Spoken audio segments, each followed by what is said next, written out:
Hi guys, we're over here with Sensei Ando, and I'm super excited to start this interview off with my awesome co-host, Sifu Mark Phillips. How are you guys today? We are good. We're sunny here in London at the moment, which sunny and smiling. But I'm more interested in how it's going in LA there. In LA, well, you may be surprised. It's also sunny in Los Angeles. Yes. Well, I'll tell you what. This is typical London weather. It's going to be raining any minute now. So by the time we finish this, I'm sure it's going to be raining anyway. So Sifu Ando, well, actually it's Sensei Ando, isn't it? Because that was your nickname given by the children at your academy. Was that right? Or... Well, thank you for visiting my website. That was very nice of you, Sifu. Thank you. Yeah, I'm actually a Kung Fu guy by heart, but I got a job teaching at a children's karate school here in Los Angeles, Don Barnes Karate Kids. And yeah, for 12 years now, they just call me Sensei Ando, Sensei Ando. So it kind of stuck. And to be completely honest, when I started my website over 5 years ago, I had no intention of making videos at all. I didn't even want to talk about martial arts techniques. I figured no one would ever take me seriously because I'm just too pretty. But yeah, I get that. So, but you know, you got the smile. You got the smile. That's the problem, right? Because I figured I just had that really stereotypical attitude that you had macho and tough. And I think the three of us all have the same problem of being too gorgeous for martial arts. Yeah. Too gorgeous. Well, right? I wish I had some hair though. You two are sporting ahead of me with the hair. That's the thing. But this wig, yeah, you can have one for $50. Come on. $50. Wow, I'm getting stitched up there. But you know the training. I mean, how did you get into the martial way? Because obviously this is what you do, isn't it? This is my thing. Yes, sir. Just like you, yeah, you know. Absolutely. Well, nothing unusual about me. I was a Bruce Lee guy, just a young man looking for direction in my early teens there. And I just liked his attitude. I liked his body control. No offense to the Wing Chun community. I wasn't all that impressed with the fight choreography at the time. I just thought, well, you know, it still looks like a little goofy, but, you know, everything he touches dies. But as an attitude and just as a lifestyle, that's what I was more interested in. Like, what's this guy doing to get that spring in his step and that cocky smile? And that's what I want. So that's what started it. I just wanted to be like Bruce Lee, like many, many, many others. You know, on a serious note though, because Bruce Lee often comes up in most people's sort of conversation why they started training martial arts or so on. I mean, do you feel that he was iconic in inspiring a generation? And if so, was it his philosophy or was it, because, I mean, there's different ideas behind, and my thoughts and process of it anyway. You know, there's Bruce Lee film star, there's Bruce Lee as a philosopher, there's a Bruce Lee as, you know, as a guy that was obviously, if you like a thought process, a thinker, which is a little bit different because he was quite deep. But what would you say, you know, he contributed to modern martial arts? Wow. Well, that's off the top of my head. I know. He is modern martial arts, right? I mean, he's everything. You can't overstate how much he changed the world. And I think maybe that's probably his greatest contribution to the actual question. I think maybe his greatest contribution was he was an example of a guy who built bridges, which I'm a big believer in. I know you guys are as well. He was someone who was American, but he was also Chinese. He was someone who was a film star, but he was also a serious martial artist.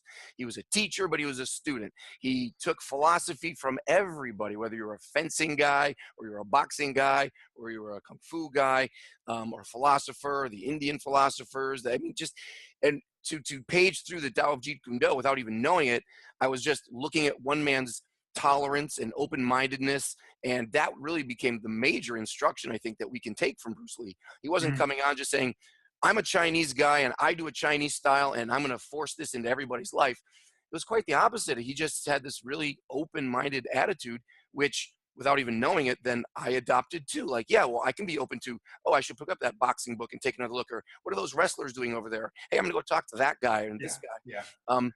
That to me is just the culture of open-mindedness, which then gets lost because people then go, oh, well, what did he do? He did Wing Chun. I'm going to go do Wing Chun. And then maybe they never look outside their kung again and like, uh-oh, problem. So yeah, I would say that would be the number one thing. He's a bridge builder. Well, I mean, he has simulated information. I mean, he's a great simulator. And I think that's probably a human weakness. And I say that with human beings naturally tend to fixate with an idea and not necessarily embrace. And we do it in everyday walks of life. You know, stereotypes is a classic example of that. You know, we have typical stereotype views of other people, cultures, and so on. What he did was he was able to assimilate, and I think that's the most important thing, and think outside the box and think, okay, what can I take from this? But it was interesting, actually. I mean, I remember attending a Jeet Kune Do seminar, and I think it was, I can't really remember who it was, which is not a good start for this.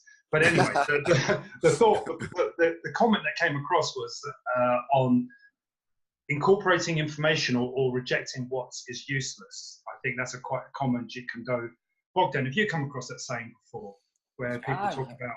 Absolutely, and you see it all the time. You see it online. People stick to one type of martial art, and it's mostly. I think we had this conversation as well when we had our first interview. People love to stick to what their sensei Sifu says and regard it as the universal truth. But you know what I love about your YouTube channel, Ando, is that you have people from different styles, right? And you ask their input, you ask their opinion. You know, how do you do this, right? Sure. And you just open people up to more options. And I really wanted to get more details on how it was for you when you did your first video on YouTube. Where did you post it? Can you still look at it? Because I know that I cannot watch my first videos online. I don't have that problem. My ego is so large. I love everything I do. Only because it took me 42 years to make the video, if you know what I mean. I mean, I didn't say, I don't know, what is this? I knew exactly what it was. And I'm old enough to know, like, well, I'd like to be presented a certain way. So I was a little more careful about my choices. So I still think it holds up pretty well. So I actually am happy with it. But like I said before, I mean, when I started, my mom didn't know what a Sifu was, but she knew what Sensei was. And I didn't intend to teach techniques. I just thought I would do more like what you wanted to do, which is like doing personal development through martial arts. I wanted to just kind of say, let me put a friendly, accessible face on the subject of martial arts, and maybe I can attract like the Oprah crowd. Maybe I can be like the Dr. Phil of martial arts. That was the goal. For the first 2 years, no videos. It was just the podcast, Fight for a Happy Life, just to show, like, you know what, martial arts is what helped my life. I think it can help your life. And I didn't wear a uniform. I didn't talk about punches. It was just about how I'm applying some things that I learned in martial arts to my everyday life. And I really hoped that would take off with middle-aged women. It did not. Why does that not surprise me? It absolutely was it was so sad. And you know, you get this motivational advice, which maybe you guys even share, like, oh, don't give up on your dreams and keep fighting. And no, but after 2 years, I looked at those stats on my website and I was like, wow, I'm really just psychotic if I keep this going. So I said, well, before I shut this down, I still believe in trying to share something. I'm old now. I gotta be a link in the chain. It's enough taking. It's time to give. I said, I'll make a video. I'll throw up a couple of videos. I got nothing to lose at this point. So I did. I put the uniform on. I changed the website look and put up a couple of martial arts talks. Mm-hmm. And they were received pretty well. I didn't get beat up that badly. You know, YouTube comments, I'm sure you guys know, can be brutal. And our subscribers are always polite and awesome. Well, you know what? I hope that's no. Well, I think the majority are. The biggest surprise in my whole life has been how receptive most people are. And that if you put out genuine, positive material, you will attract mostly genuine, positive people. There will always be a couple of whack jobs, but that's okay. That actually teaches me a lot about myself and how I relate to that and how I respond to that. That's fine. So I've actually been blown away by, like, when I look at the little YouTube analytic, they tell you how many thumbs ups you get and how many thumbs down you get. And it's, you know, mid-90s of positive reviews. And you're just like, wow, nothing in my life has ever been received that well. So I've been blown away by that. That was a real life-changing experience. And I don't know, how's your thumb up rate over there, Sifus? How do you guys do? Well, I mean, for me, it depends on the type of videos, because obviously we have sort of popular content, which is, you know, we pick on subjects that are, how shall I put it, controversial, such as can big guys fight and so on. And they're meant to be sort of light-hearted discussions with a little bit of fact just to engage. And obviously everyone's got an opinion. So when you get that, sometimes you have quite a few thumbs downs because people have their own opinions, and that's absolutely fine. I think that's the platform for it. But then we've got videos where we really dig down into theories of basically self-defense or how to train. A lot of people like those. And then we have just the general sort of psychology type videos, which I actually like because it runs in line with the philosophy of training martial arts, trying to improve people's minds, their lives, trying to get them to think positively about themselves and what they do. And there's a big benefit to what we do. And I think it's underrated and underrepresented, basically. For sure. So, yeah, it depends on the video, basically. I mean, I like the idea that you try to, funny enough, when I was looking through your website earlier and I saw the phrase real life superheroes, and actually by coincidence a few months ago I mic'd up a video about being a superhero and what a real superhero is. So I mean we're on the same wavelength, I think, when it comes to sort of discussing the aspects of why martial arts are beneficial, because it's the fact that it changes your mind, and when you believe, it actually materializes. And that's the one thing that at least I notice when I'm coaching and teaching in a class. I mean, Bogdan, how do you find that, relating it to the belief and application of training? What do you guys do with that? Yeah, we were actually discussing it last night in training. The fact that, okay, you get more confidence from training martial arts. And I know that Ando speaks heavily on this topic of confidence. But once you get that confidence, that belief that, you know what, I can overcome limits that I initially thought were real, right? And I can go beyond that. But what you don't actually learn in a martial arts school is how do you use that confidence? How do you build better relationships with people? How do you get promoted in your job? How do you build a business, right? How do you get to know yourself a lot better? And I think, it's our job as teachers, as sifus and senseis, to tell people that, share that, exactly how, okay, I got the confidence and here's how I used it to make the life that I wanted, actually, right? And I'd love to have your input, right? How did you, Mark and Ando, how did you use that confidence to impact your life, to change your life? And how are you teaching the methods of using confidence in day-to-day life? Ando, you want to go? Oh, well, okay. All right, I'll take this one then first. Well, I mean, I look at confidence as something that, obviously, sometimes people walk into the class and they're already very confident. And the interesting thing is, when I've got new beginners, you notice that the beginners that you have that come in that are already high with confidence do tend to improve quite quickly. They pick things up quite quickly. And people that come into my class that lack confidence are a little bit slower in picking up, obviously the training. So we spent a lot of time trying to devise ways of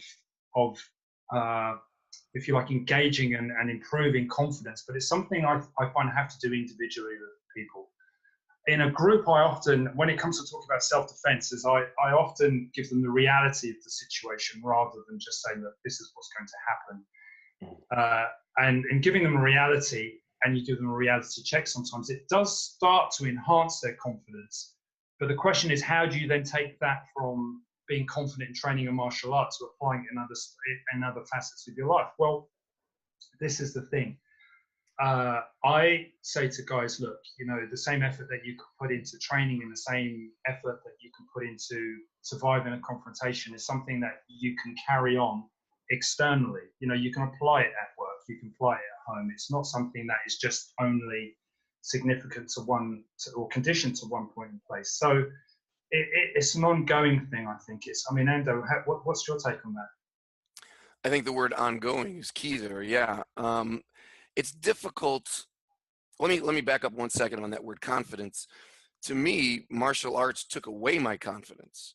And I think that's maybe interesting. It's the other half of this, of the yin yang of this. Yeah. Most people we associate, you go to martial arts to be confident. I came into martial arts with too much confidence. I was cocky. I was a jerk. I was well, it's true. I was more of a bully type than I was. I mean, not a physical bully, but I was, I was very arrogant, and I would put people in their place and let them know, hey, I'm wittier than you. I'm faster than you. I can make jokes. I can make fun of you. which was just to boost up my lack of confidence, right? Yeah, So I had yeah. false confidence. And that's what I loved, and that's what hooked me on the martial arts, is because, like I said, I saw Bruce Lee. I said, well, this guy's cocky. So I trained at home. And as I see, I'm getting cockier. I'm getting strong and powerful. But then when I actually joined a class at some point and I got my ass kicked routinely, I realized whatever you thought you were so good at, you're not. And whatever you were building your confidence and your identity on is false. So I spent years, and I say this all the time on my stuff. I would cry in my car. I had identity crisis. I gave up at school. I stopped studying because I got lost. I was like, what the heck? My whole life up till now, in my mid-teens and late teens, has been a lie. So martial arts was what took away my confidence, took away the false confidence, I should say. And then the ongoing word that you used there, then it became this ongoing process that as long as I didn't give up, I noticed like it was getting replaced very slowly by what I think now is true confidence. And that true confidence led to happiness. That's why it's Fight for a Happy Life, because I found that the fake confidence, maybe one of the markers that you find out is your false confidence. You're never really happy. You're always insecure. You're anxious. Can I take that guy? Am I worried about this situation? I got to front, put on the macho face. But if you're really confident, it's freedom. I'm not worried about any of that stuff. You want to hate me on YouTube? You want to, whatever. I don't care, because I have what I think is more real confidence now. So to me, martial arts is the great medicine, because if you come in with false confidence, it'll take that away from you. And if you hang in there, ongoing process, if you do the kung and the fu, time and the effort, then you will find real confidence. And anyway, I'm sorry, I'll babble all day. Go ahead. Well, it does. When you were talking about it, it was making me think a little bit about Brazilian Jiu-Jitsu, because I know you do a bit of Brazilian Jiu-Jitsu as well. And that's a classic opportunity where people come in and they're quite ego-driven, and then they're forced to submit. And actually, funny enough, I have got a video coming out on this in the next few weeks, talking about the power of submissions. But the power of submissions is much more about checking people's egos, as well as building their confidence. Because what happens is you get stuck in this loop of, okay, you think you're quite good, then you go up with someone who's half your body size, and they catch you in a choke or an arm roll, or what have you, or they dominate you in a roll, or they're taking top position and you can't escape, and you're thinking, this person's half my body weight, how could this be the case? But it's often the case that with arts that are martial arts that are actually constantly, how should I put it, having a protagonist. One person's a protagonist against the other person, where they're going head to head. And that's where you're really getting to the basic instinct of challenging people's, not only their confidence, but their ego. And I think that's the positive benefit in training martial arts, especially in competitive styles as well. I mean, it's almost certainly, from my experience, martial arts or groups or communities that actually spar hard, train hard, and fight tend to be much more less egocentric, but also more confident, self-confident as well, in comparison to styles that they don't really. They basically, I don't want to disparage people and say this is better than the other, because I'm certainly not doing that. But what I'm saying is there seems to be an observation, although an anecdotal observation, that people that compete hard, fight hard, in my experience so far, seem to be less egocentric, because you lose it quite quickly. I mean, I don't know, Bogdan, have you had that experience, or what do you think? What, getting my ass kicked? Yes, many times. Yeah, exactly. I mean, we all do, and I'm still at the moment at my age. Yeah, in all seriousness, what I appreciated the most when we had our first interview, Mark, was the fact that you shared that, when you're talking with other martial artists, you're more interested in finding out what they do, right? And how they approach things. And I thought that was really humble. And also when you mentioned that, you said that your top students could kick your ass any day, right? And I thought, man, I really like that, right? Because most people that you meet, especially instructors, right? They think, and I was there as well, right? I thought I had to have all the answers. I thought I had to be better than anybody. And what happens is just you hit your ass on the ground so hard that you really wake up. You say, you know what? It's okay not to have all the answers. It's okay to be humble. It's okay to, get punched in the face sometimes. I mean, look, I said this to my class the other night, last night actually, when I was teaching. when I teach for my students. My job is to produce good students. My job is not to fuel my own ego. So, I expect my students to be better than me. If they're not, I'm not doing my job. It's no different to if I was a fine craftsman, I would expect to want to produce the best craft or whatever I'm making. So, if I'm not doing that, then you've got to question why I'm doing what I'm doing. And there are, unfortunately, there's good and bad in our industries. There are people that teach martial arts that are egocentric, and they teach, unfortunately, to dominate others rather than to fuel their own ego, rather than to actually do what they're asked to do, which is to teach and lead people. Because I think we're leaders at the end of the day, and we inspire people. And in doing so, we have to do that by obviously setting an example. And that also means sometimes letting them go first, because a good leader puts people in front and brings them up. They don't suppress them. That's completely different. That's the difference between being a manager and a leader in the workplace. I don't know. Ando, what do you think about the egocentric martial artist as a teacher? Yes, clearly you're egocentric. Wait, was that the question?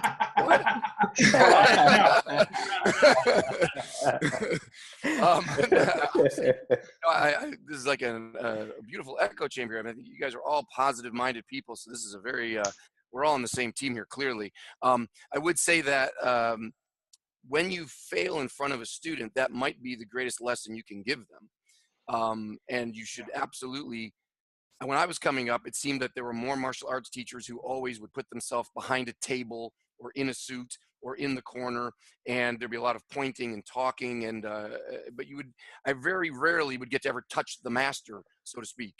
There would always be, it's always back is hurt, or well, he doesn't really spar anymore, or well, he's killed too many people now, he's trying to work on his prison. Too many people trying to stay out of prison now. Exactly. And actually what hooked me in my particular style of Kung Fu that I eventually found when I was looking, and I was like, I need a different style. I was into Taekwondo, and it wasn't exactly what I wanted. And the instructor, I didn't know, when I walked into the school for the first time, he said, "Hey, do you want to work out?" And I was like, "Sure." And we started moving around, and I was shocked that he was touching me. I was shocked that he was the one on the floor actually rolling. Within my first 2 exchanges with him, we were on the ground together, and that never happened in Aikido or Taekwondo or karate. That just didn't happen.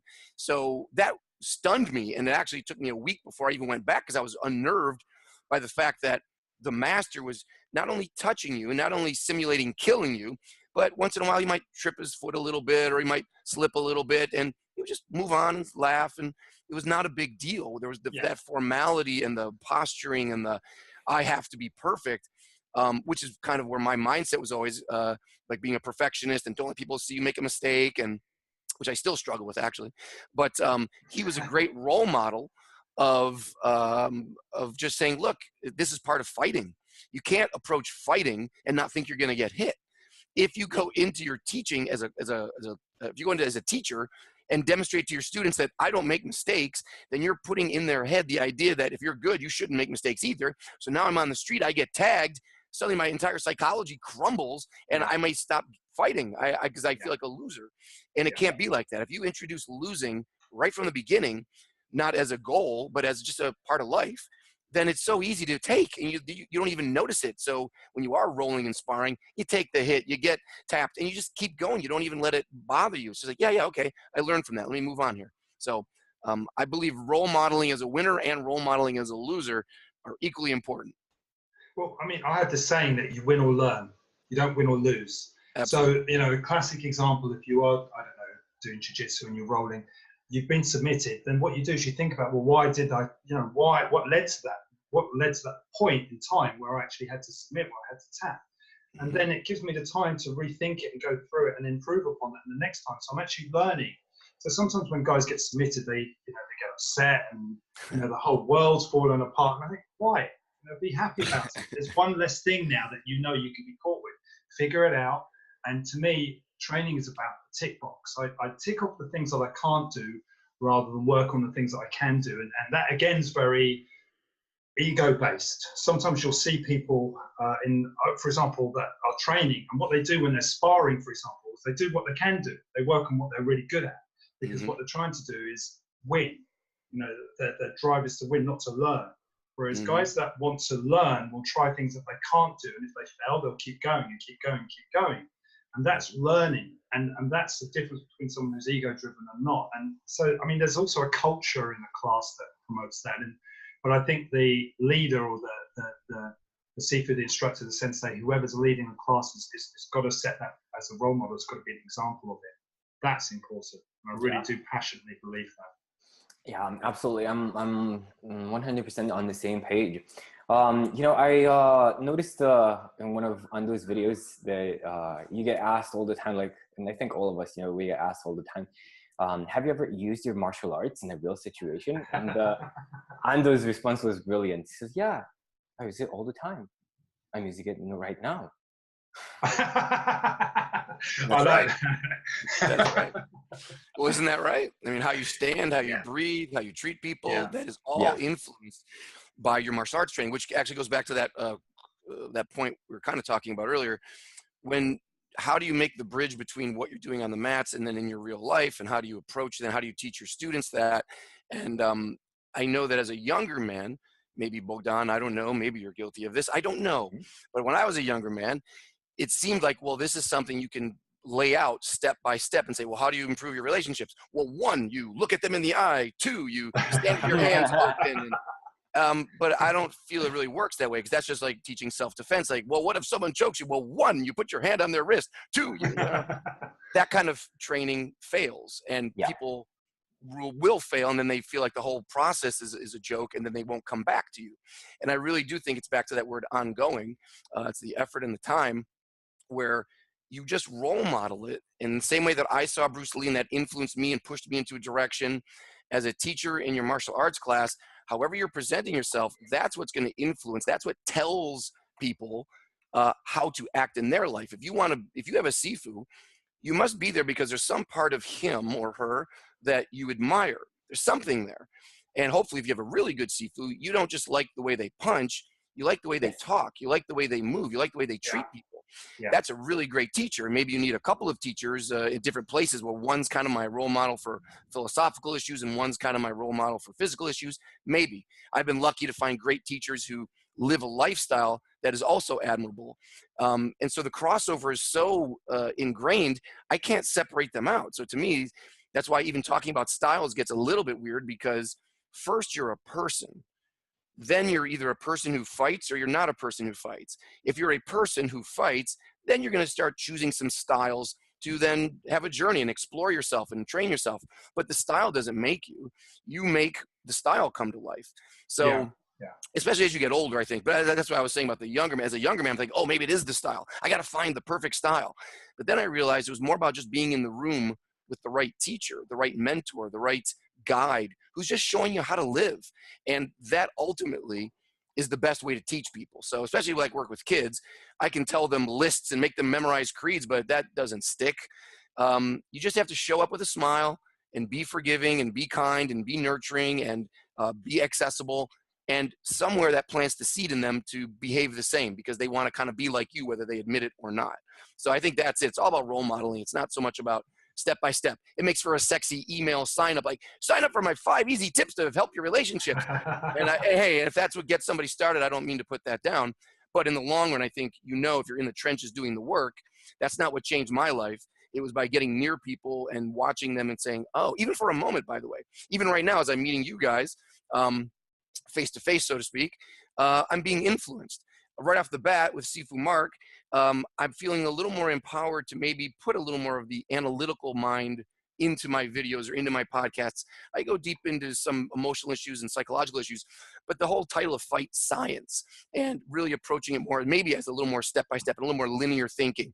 So right off the bat, that's already pushed me in that direction as I was watching some of your videos and just listening to your interview. I woke up at 4 o'clock this morning to listen to you guys talk. So I wanted to say, who is this guy? What am I doing? So so that inspires me a little bit. And for Bogdan, I mean, just the fact that you're a younger guy who's got the hustle and the balls and the fearlessness to put up these podcasts and start teaching before you felt like you were a master of any kind, and just say, let me just throw myself into life and start this process of learning and do it publicly. That inspires me too. I find that very influential. So it wasn't. It wasn't courage, it was just stupidity at the moment. Like thinking that you know more than you actually do, right? And you just jump into it, and then you just learn on the, you know, just go. That's youth for you, isn't it, Ando? That's what that is. No, but I admire both of you guys for different qualities. And by the way, I'm only saying that because I like to talk, but it's also possible I never would have mentioned that to either one of you, and yet I would have carried part of you with me for the rest of my life, you know, because right after this, I'm going to go make another video. I'm going to go do what I do, but there's a little bit of both of you guys. There's a little residue of both of you in me. I'm sorry. That sounds awful. There's a little bit of, please edit that out. All right. Thank you. Bye-bye. It's 6 a.m. I need coffee.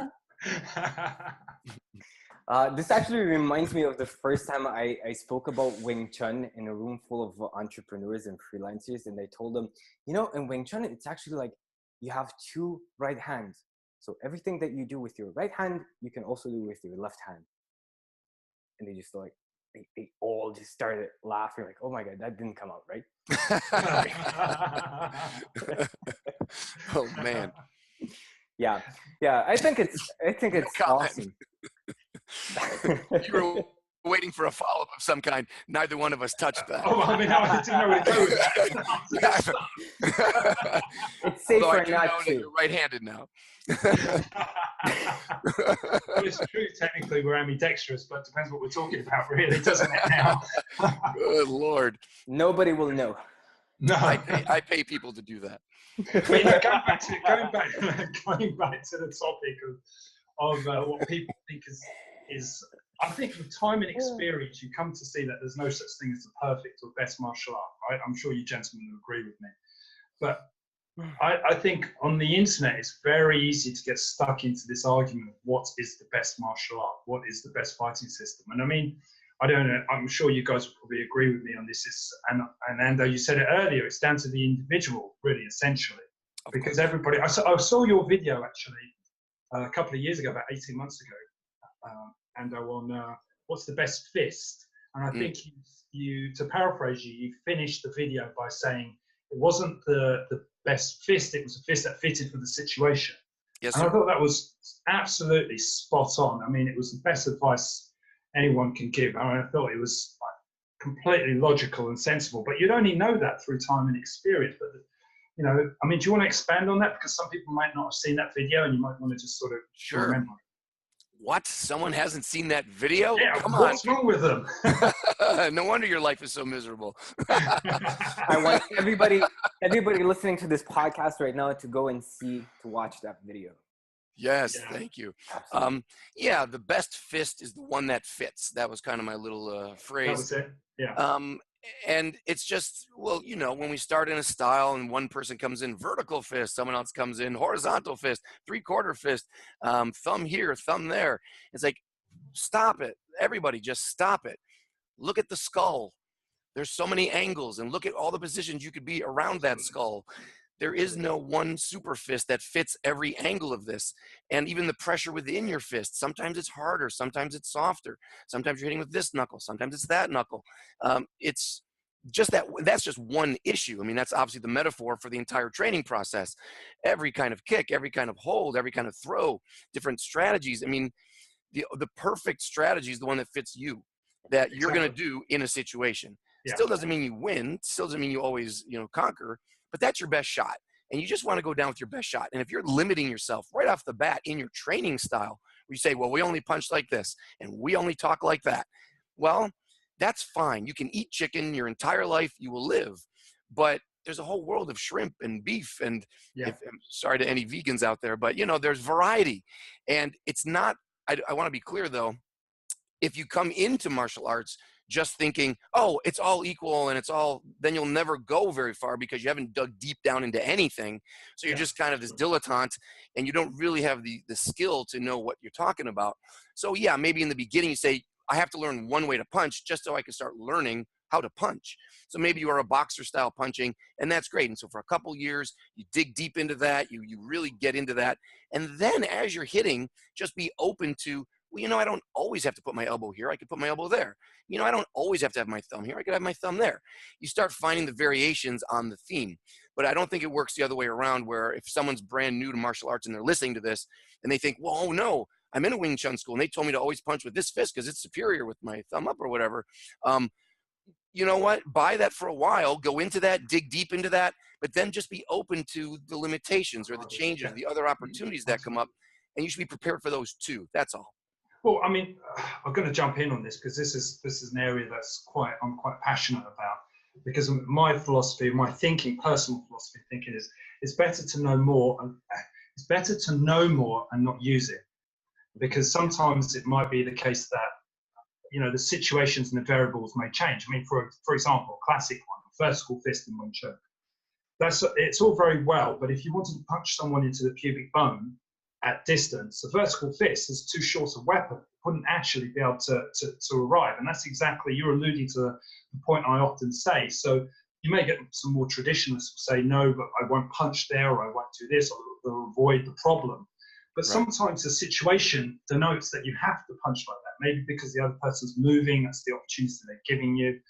So, I am a great believer that there's no harm once you've got a base of knowledge, which is what you said, of actually learning more, because I don't necessarily have to use it. If I know how to kick in a certain way, I know how to punch in a certain way, I know how to do an armbar, for example, which I do, I don't necessarily have to go into a fight and do an armbar if it doesn't require it.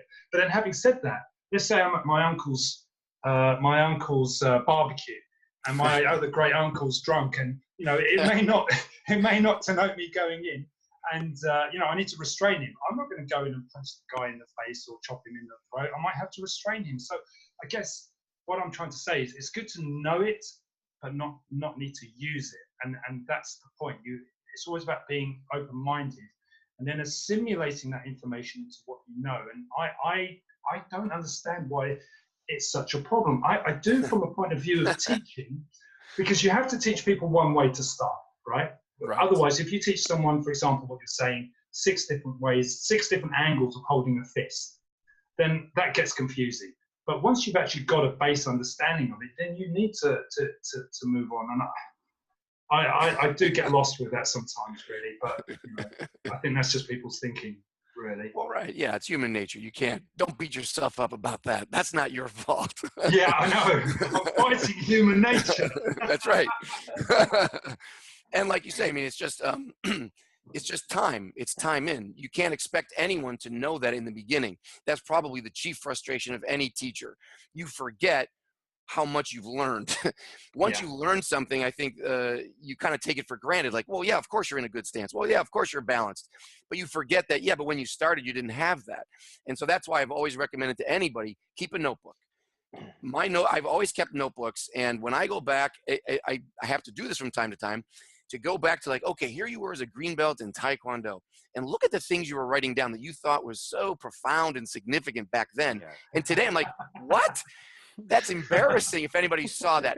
However, that is actually where most of my video ideas come from, because I'm like, well, most people are beginners still, or they're just new. That's why they're looking on YouTube. Well, how to punch? Who puts that into? I don't put that into a search computer. I mean, that's not what I'm looking for.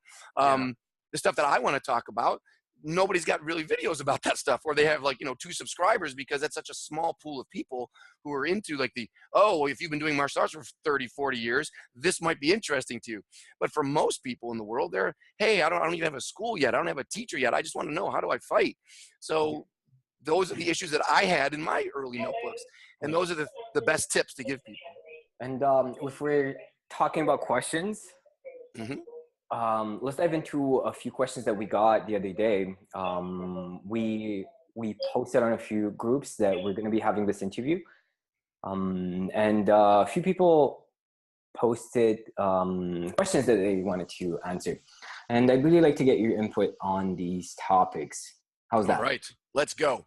Awesome. So Yin Ting is asking, he's super excited about the podcast. Really looking forward to it. He wants to know, with the Wing Chun structure, how do you deliver strikes with power? And I think it would be interesting not to talk just about Wing Chun, but how do you actually, what is your view on delivering punches with more power?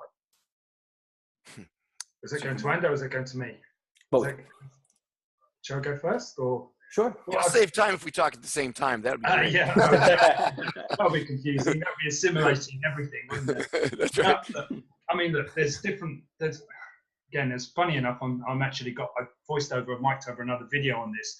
You know, there's different ways to deliver strikes. You know, there's momentum, there's structure. And in Wing Chun, we often talk about structure of the punch, but you still need momentum to be able to deliver the strike. So it's a combination of really having good structure and momentum. But that's going to vary depending on the way that you're punching. So if you're punching with a vertical fist, for example, you might be driving that punch from the waist and the shoulder.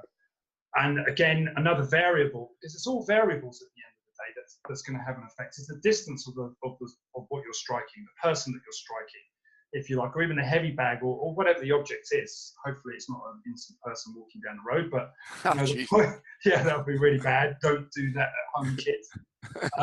Generally, when you're striking it, distance is the key variable, whether you're too close or whether you're at long range. If you're long range, you're looking at to be quick and short. If you're at long range, you're looking at momentum. And if you're close range, for me, when I'm instructing, it's usually contraction.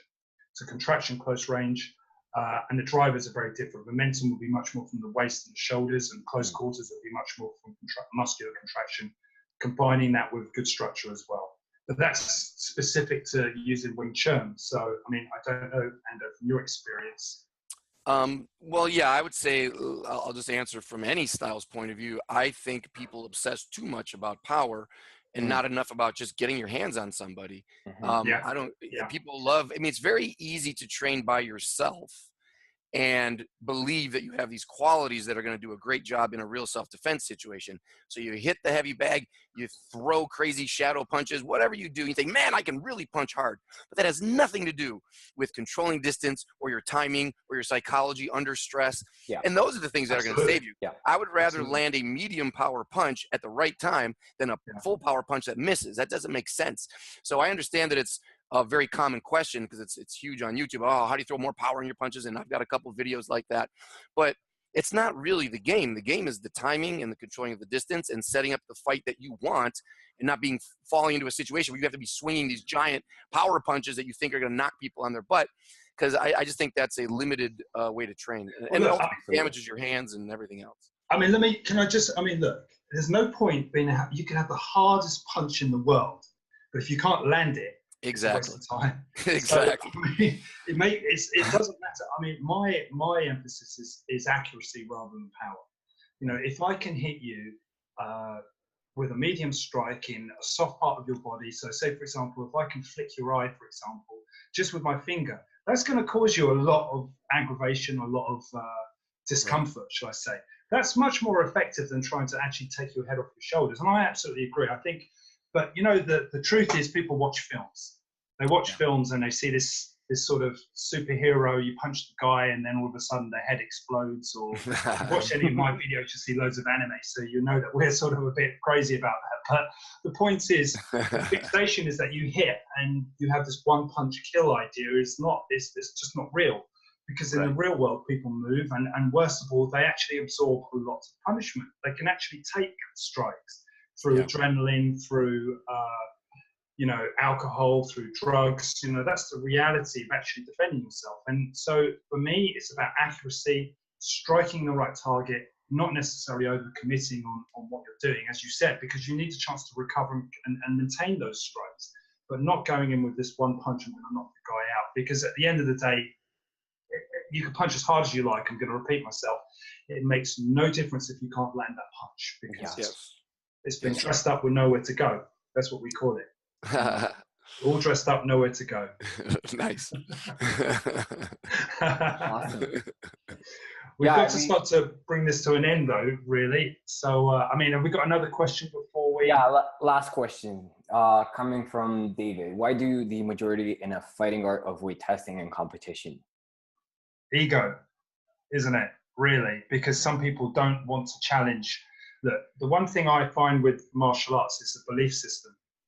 And we incorporate a lot of our personal worldviews and beliefs about ourselves and the world around us into our martial art training.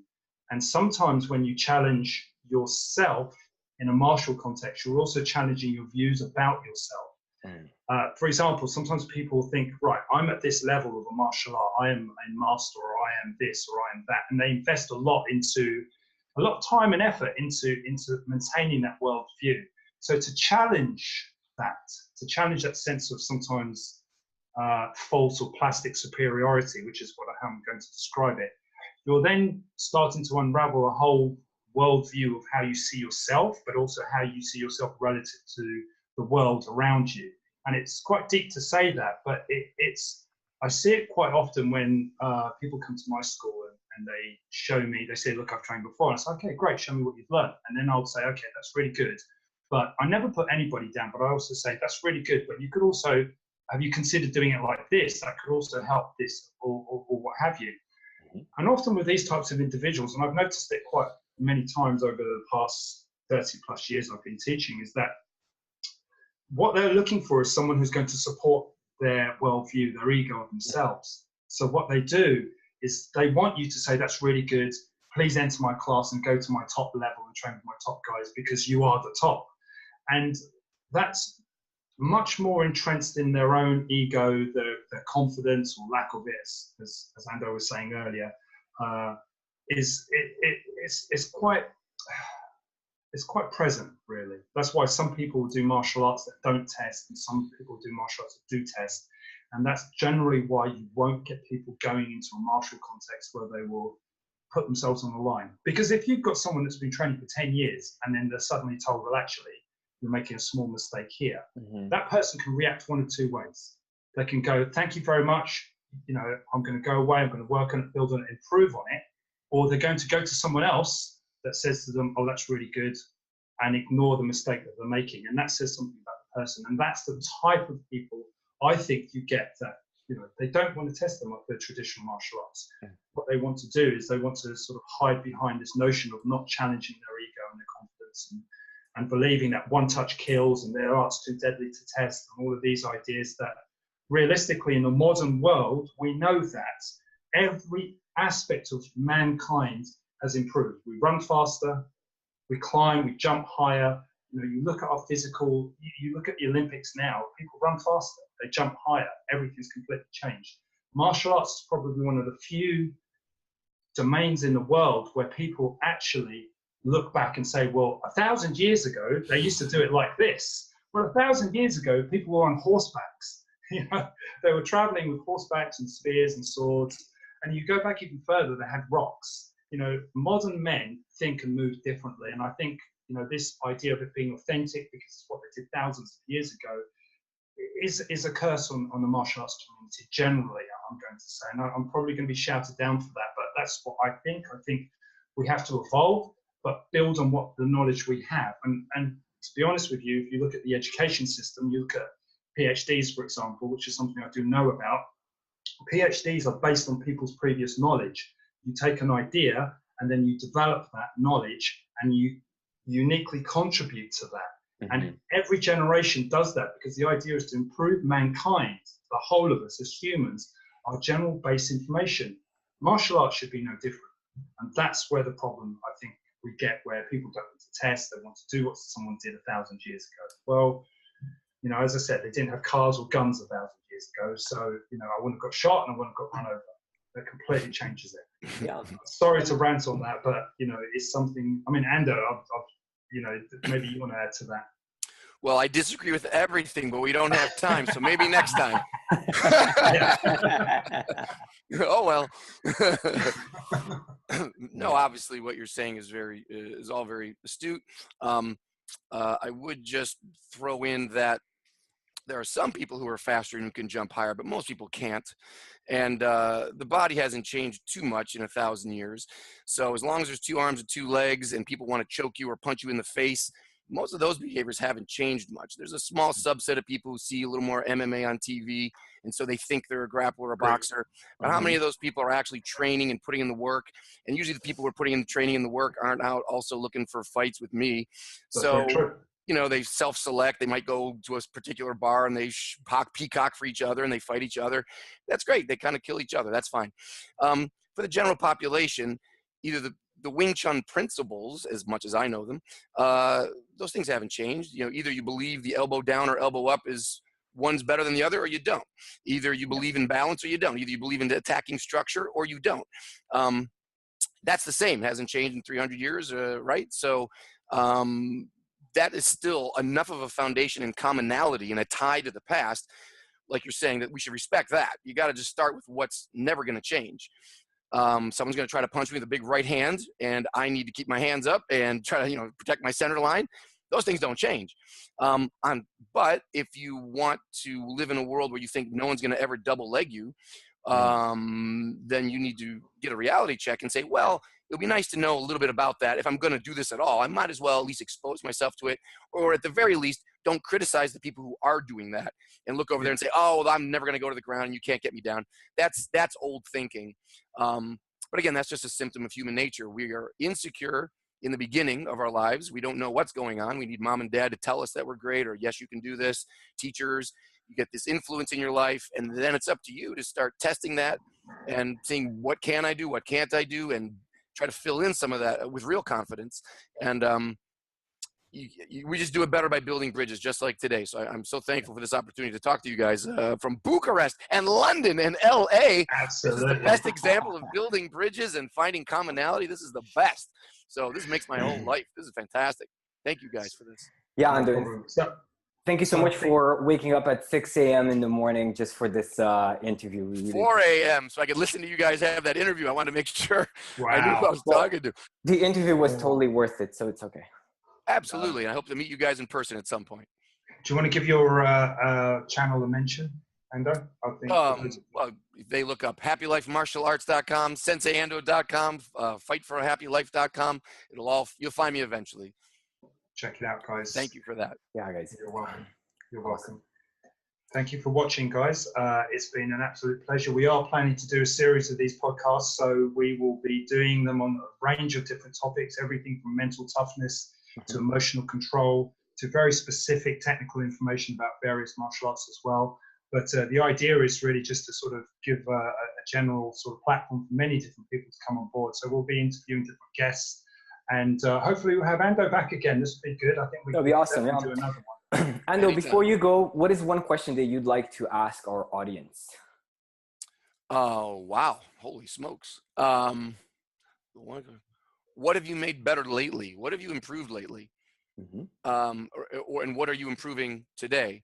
If you don't go into your life and you don't go into your training with an actual goal, and it doesn't have to be a big goal. It doesn't be, oh, I'm going to be super courageous today. That's too vague. I mean, like, I'm going to keep my thumb a little tighter. I'm going to put my chin down a little bit more when I train today. Or I'm just going to take a breath before I lose my cool today. One little thing every day should be in your head that you are improving. And then at the end of the day, measure that and go, did I do a good job with that? Or should I try that again tomorrow? If you did a good job, then pick something else. So my question to your audience and to anyone who's alive is, what are you making better today? And then good luck. I hope you make it. And give us the answers, guys. Leave it on the comment section of all the platforms that we put this video on. So we do want to see that, and give us a chance to interact with you. Yes, sir. Awesome. So, thanks for everyone who tuned in, and thanks, guys, for making the time for this interview. This was awesome.